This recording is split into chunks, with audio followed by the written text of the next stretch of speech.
So, I think that this chapter was very complex. I had to read it 2 times to kind of understand and get a grip. And what I believe this chapter is trying to elicit is that learning music is kind of like a unique way of learning, as our measurement of success is based off usually either 1 or 2 performances, or how well we can perform under pressure, under a performance.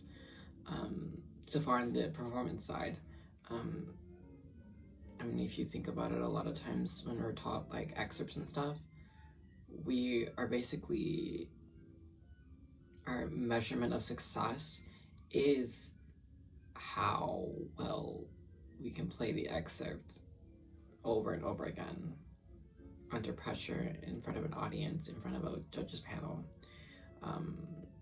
how well we can play it. But there's also another side that is also, I believe, very hard to teach and very hard to measure, which is musicality. It's not really something you can measure, but more something you can foster. It's more like, taking care of a child or like raising a child. There's really no measurement of success of how you measure. It's just how the child is at the time that you raise them. There's like no measurement. It's just like based off what your child accomplishes. That I guess can be a kind of a measurement, but again, it can't even be that. Like being a good person is not really like a measurement. So what I felt from this chapter is that it's giving us another way, another perspective to look at teaching, and how to like measure ourselves, or gives ourselves that rubric. And so, yeah, this one was pretty hard to read because most of the time I had to look up the words and I did not know what they meant.